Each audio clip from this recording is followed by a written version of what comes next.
Avatar Meher బాబాకి జై.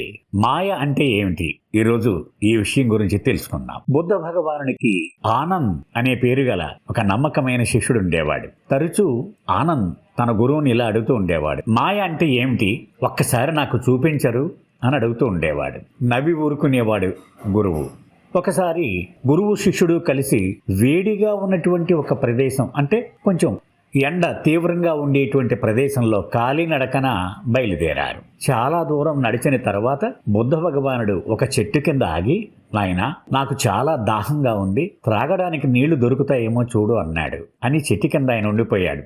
ఆనంద్ మంచినీటి కోసం వెతుకుతూ చాలా దూరం వెళ్ళాడు. అక్కడ ఒక పంట పొలాలు చూసి తప్పకుండా ఇక్కడ నీరు దొరుకుతుంది అని వెతగ్గా ఆ పొలాల మధ్యలో ఒక చిన్న ఇల్లు కనిపించింది. వెంటనే ఆ ఇంటి దగ్గరికి వెళ్లి తలుపు కొట్టాడు. అపురూపమైన ఒక సౌందర్య రాశి ఆ తలుపు తీసింది. తను వచ్చిన పని మర్చిపోయాడు ఆనంద్. ఆ అమ్మాయి సౌందర్యాన్ని తిలకిస్తూ అలా నిలబడి ఉండిపోయాడు. ఆమె కూడా ఆనంద్ యొక్క సౌందర్యాన్ని చూసి ఆవిడ తన్మయంలో మునిగిపోయింది. ఇలా ఉంటూ ఉండగా ఆ అమ్మాయి తండ్రి ఆ పొలంలో నుంచి వచ్చాడు. ఆనంద్ని అడిగాడు, నీకు ఏం కావాలి నాయనా అని. మీరు ఇక్కడ ఏదైనా నాకు పని ఇస్తే ఆ పని చేసుకుంటూ ఇక్కడ నేను బ్రతకాలని ఉంది, నాకేమైనా పని ఉంటే చెప్పండి అన్నాడు. అయ్యో, దానికేం భాగ్యం, ఇంత పొలం నేను ఒక్కడిని చేసుకోలేకపోతున్నాను, నువ్వు ఉంటే తప్పకుండా నాకు సహాయకారిగా ఉంటావు అన్నాడు.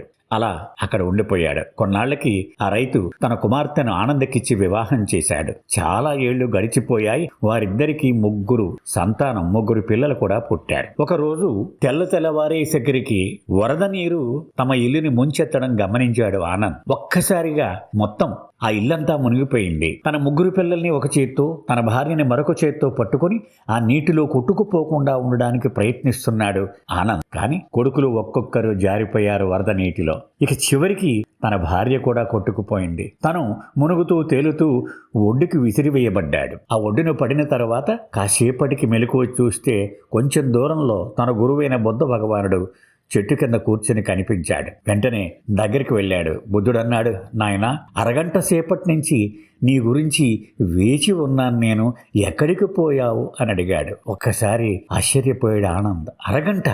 నేను ఎన్నో సంవత్సరాలు గడిపోయి అనుకుంటున్నానే, నేను పెళ్లి చేసుకోవడము, ముగ్గురి పిల్లలు కలడము, ఈ కష్టము, వరద, వాళ్ళంతా చనిపోవడము, ఇదంతా ఏమిటి అన్నాడు. నవ్వుతూ బుద్ధుడు, ఇదే నాయన మాయ అంటే అన్నాడు. అవతార్ మెహర్ బాబాకి జై.